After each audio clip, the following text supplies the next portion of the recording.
अस्सलाम वालेकुम guys, I am Kalimul Hadi, clinical psychologist, life coach and educational counsellor. Guys, उम्मीद करता हूं कि आप सब खैरो आफियत से होंगे। फ्रेंड्स, आज की इस वीडियो के अंदर मैं आप लोगों के साथ एंगर मैनेजमेंट के ऊपर बात करने जा रहा हूं। ऑलरेडी मैं एक वीडियो पहले एंगर मैनेजमेंट पर बना चुका हूं, लेकिन उस वीडियो के अंदर मैंने सिर्फ और सिर्फ आपको गुस्से पर काबू पाने के तरीके बताए थे। लेकिन आज की इस वीडियो के अंदर मैं आप लोगों के साथ गुस्सा पैदा होने की जो वजूहात हैं उनके बारे में डिस्कस करने जा रहा हूं, और हम इस चीज को जानने की कोशिश करेंगे कि कैसे हमारी एक्सपेक्टेशन और परसेप्शन जो हैं वो गुस्से के ट्रिगर्स के तौर पर सामने आती हैं, और ये दोनों चीजें गुस्से की वजूहात में से हैं। अगर आप हमारे इस चैनल पर नए हैं तो आज ही हमारे इस चैनल को सब्सक्राइब करके हमारी फैमिली का हिस्सा जरूर बन जाएं, ताकि आपको फ्यूचर के अंदर भी इस तरह की इंफॉर्मेटिव, इनोवेटिव और इंपैक्टफुल वीडियो सबसे पहले देखने को मिलती रहा करें। गाइस, जब हम जिंदगी के अंदर कुछ चीजों को एक्सपेक्ट कर रहे होते हैं, तो जब हमारा आउटकम उन एक्सपेक्टेशन के ऊपर मुकम्मल तौर पर नहीं आ रहा होता, तो उस वक़्त हमारी जो परसेप्शन है, जो हम उस चीज़ को या उस आउटकम के हवाले से जो परसेप्शन को बनाकर बैठे होते हैं, जब हमारी एक्सपेक्टेशन और परसेप्शन दोनों आपस के अंदर टकराती हैं, उस वक़्त हमारे अंदर जो कैफियत पैदा होती है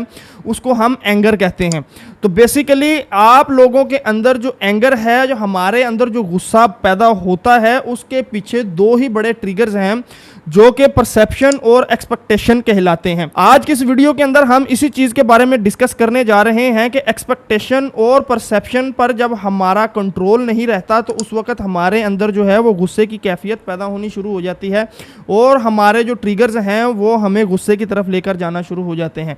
एक वाज़ेह मिसाल से आप लोगों को मैं ये चीज़ क्लियर करने की कोशिश करता हूं कि मिसाल के तौर पर आप बाइक पर जा रहे हैं और आपने ये चीज़ एक्सपेक्ट की हुई है कि हमारे जो रोड के ऊपर किसी भी किस्म का हादसा हमारे साथ पेश नहीं आएगा, लेकिन अचानक ही गली की नुक्कड़ से एक नौजवान साइकिल के ऊपर आकर आपकी बाइक से टकराता है। तो उस वक़्त आपके जिस्म की हड्डियों के टूटने की बजाय सबसे पहले आप लोगों की जो एक्सपेक्टेशन है वो टूटी है, और आपकी एक्सपेक्टेशन जब टूटती है तो उस वक़्त आपके अंदर जो फिजिकल चेंजेस आती हैं, उनके अंदर सबसे पहली जो चेंज है वो है आपका गुस्सा। तो बेसिकली आपकी एक्सपेक्टेशन पूरी ना होने की वजह से आपके जिस्म के अंदर फिजिकल चेंजेस पैदा हुए हैं, और उन चेंजेस की वजह से आपके अंदर जो है वो गुस्सा पैदा होना शुरू हुआ है। इसी तरह से जब हमारी एक्सपेक्टेशन हमारे मुताबिक काम नहीं करती, तो उस वक्त जो हमारे अंदर चेंजेस पैदा होती हैं, उनके अंदर सबसे बड़ी जो चेंज है वो है इमोशनल चेंज, और उसको हम एंगर की शक्ल के अंदर जाहिर करते हैं। बिल्कुल इसी तरह जब आप दफ्तर से थके मांदे अपने घर के अंदर दाखिल होते हैं और आप खाने की डिमांड करते हैं, तो उस वक्त आपको पता लगता है कि आज खाने में घर के अंदर दाल पकी हुई है, तो आपके अंदर अचानक से गुस्सा पैदा होना शुरू हो जाता है। दरअसल वो गुस्सा आपको दाल के ऊपर नहीं आ रहा, बल्कि वो गुस्सा आपकी उस एक्सपेक्टेशन के टूटने की वजह से है जो आप दफ्तर से आते हुए बनाकर आए हैं कि आज घर के अंदर मुर्ग मुसल्लम पका होगा या बकरा पका होगा, या इस तरह की जो एक्सपेक्टेशन लेकर आप दफ्तर से घर की तरफ आ रहे हैं, उन एक्सपेक्टेशन के टूटने की वजह से आपके अंदर एंगर बनना शुरू हुआ है, और आपने उसको अपने दूसरे लोगों के ऊपर या अपने घर वालों के ऊपर निकालना शुरू कर दिया है। तो गाइस, साइकोलॉजिकली जब हम लोग अपने जज्बात को किसी दूसरे शख्स के सामने जाहिर नहीं करते या अपने जज्बात को लोगों के सामने बयान करने से गुरेज़ा होते हैं,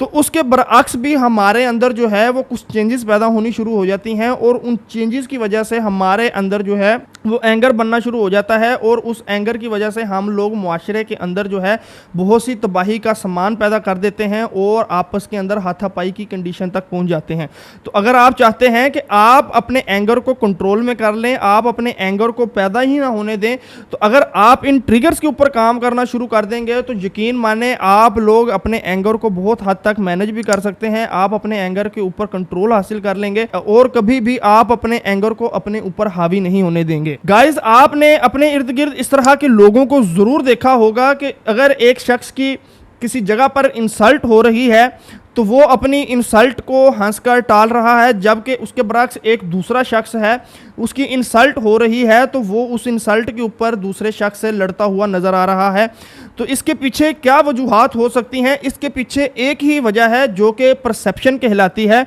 कि हम किसी भी सिचुएशन को, किसी भी हालात को किस तरीके से परसीव करते हैं, किस तरीके से उसके बारे में सोचते हैं और किस तरीके से उसकी जांच पड़ताल करते हैं। तो परसेप्शन की वजह से भी हमारे अंदर फिजिकल चेंजेस पैदा होना शुरू हो जाते हैं और उन चेंजेस की वजह से हमारे अंदर एंगर बनना शुरू हो जाता है। तो अगर हम अपने परसेप्शन को कंट्रोल करना सीख जाते हैं, अपने परसेप्शन को ऊपर अपना कंट्रोल हासिल कर लेते हैं, तो यकीन माने आप बहुत हद तक अपने एंगर को भी कंट्रोल में ले आएंगे, अपने एंगर पर हावी हो जाएंगे और आप अपने एंगर को कंट्रोल में रखना सीख जाएंगे। तो गाइस यहां पर आप अब यकीनन ये सोच रहे होंगे कि हमने एक्सपेक्टेशन और परसेप्शन को तो समझ लिया कि किस तरीके से ये काम करते हैं और किस तरह से एंगर इनके अंदर से पैदा होता है, लेकिन अब सवाल ये है कि हम इनको किस तरह से कंट्रोल करें, हम अपने एंगर को किस तरह से मैनेज कर सकते हैं, हम अपने एंगर को किस तरह से अपने कंट्रोल के अंदर लेकर आ सकते हैं ताकि हम अपने गुस्से से अपनी ज़ात को, अपने मुआशरे को और अपने इर्द गिर्द के लोगों को बचा सके। तो इसके 5 सिंपल स्टेप मैं आप लोगों के साथ शेयर करने जा रहा हूं। अगर आप इन 5 सिंपल स्टेप्स के ऊपर अमल करते हैं तो यकीन माने आप बहुत हद तक अपने एंगर पर कंट्रोल हासिल कर रहेंगे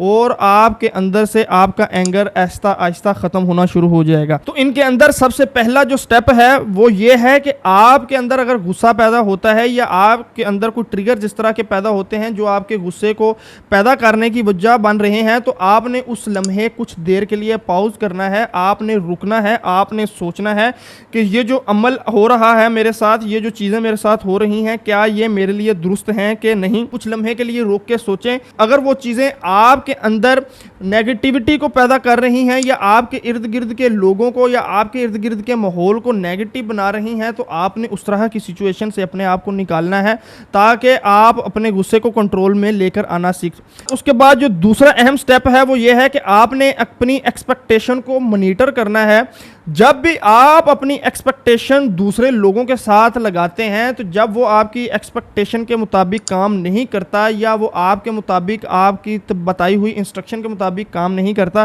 तो उस वक्त हमारे अंदर गुस्सा पैदा होना शुरू हो जाता है। तो जब भी आप नेक्स्ट टाइम कभी इस तरह की सिचुएशन को फेस करें, पहली बात तो यह है कि आप अपनी एक्सपेक्टेशन के अंदर लचक लेकर आएँ, अपनी एक्सपेक्टेशन को थोड़ा सा लचक में रखें ताकि आप दूसरे लोगों के साथ अपने आप को भी मैनेज कर सकें। तो अगर आप अपने आप को मैनेज कर रहे होंगे तो उस वक्त आप अपनी एक्सपेक्टेशन को भी मैनेज कर रहे होंगे, तो उसके साथ साथ आपका जो गुस्सा है वो पैदा होना कम हो जाएगा क्योंकि आप अपनी एक्सपेक्टेशन के अंदर लचक दिखा रहे हैं। तो इसके बाद जो तीसरा अहम पॉइंट है वो है अपनी परसेप्शन को रीफ्रेम करें। तो जनाब जब भी आप किसी चीज़ के बारे में सोच रहे हैं तो उसके दोनों पहलुओं के बारे में सोचें, पॉजिटिव पहलू के बारे में भी सोचें और नेगेटिव पहलू के बारे में भी सोचें। जब आप अपने आप को इस तरह से मैनेज कर लेंगे कि आपके सामने एक सिचुएशन है, आप उसके दोनों पहलुओं के बारे में सोच रहे हैं, तो आपके अंदर जो है वो डीप थिंकिंग की आदत पैदा होना शुरू हो जाएगी और डीप थिंकिंग की आदत पैदा होने की वजह से आप किसी भी चीज़ को परसीव करने से पहले उसके बारे में 2 तरह से सोचेंगे,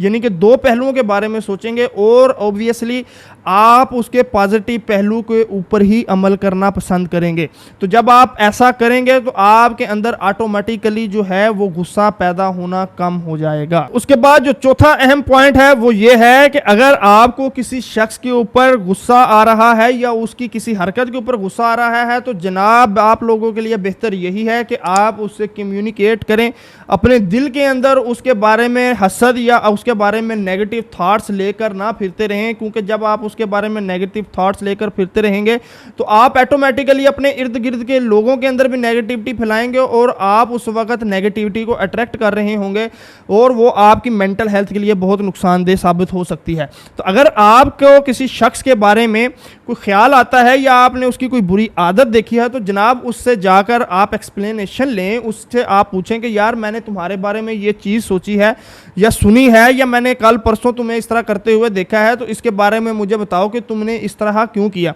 तो जब आप दूसरे शख्स से कम्युनिकेट करेंगे तो ऑटोमेटिकली जनाब आप लोगों के अंदर जो है वो गुस्से की कैफियत कम होना शुरू हो जाएगी और आहिस्ता आहिस्ता अगर आप इन चीज़ों के ऊपर अमल करते जाएंगे तो आपके अंदर से गुस्से की जो ट्रिगर्स हैं वो ख़त्म होना शुरू हो जाएंगे और आप एक नॉर्मल ज़िंदगी गुजारना शुरू कर देंगे। तो जनाब इसके बाद जो 5वें नंबर पर सबसे अहम चीज़ है सबसे अहम पॉइंट है वो ये है कि आपने अपने ख्यालात को लिखना है। हम अपनी साइकोथेरेपी के अंदर, अपने सेशन के अंदर अपने क्लाइंट्स को हम इस चीज़ के बारे में प्रमोट करते हैं कि आप अपने जो सोचें हैं, अपने जो ख्यालात हैं, उनको लिखना शुरू करें। इसके बहुत से फ़ायदे हैं। जब आप लोग अपने ख्यालात को लिखना शुरू करते हैं तो आप 1 माह के बाद जब उनको दोबारा देखते हैं तो आपको बहुत ही अच्छे से आइडिया हो जाता है कि जनाब आप किस तरह की सोच रखते हैं और किस सोच को, किस तरह के ख्यालात को आपने नेक्स्ट टाइम अपने जहन के अंदर नहीं आने देना और किस तरह के ख्यालात को आपने परवान चढ़ाना है। तो जब आप इस तरह करते हैं तो आपके अंदर से ऑटोमेटिकली हसद और बुरी आदत के साथ साथ एंगर भी जो है वो कम होना शुरू हो जाता है।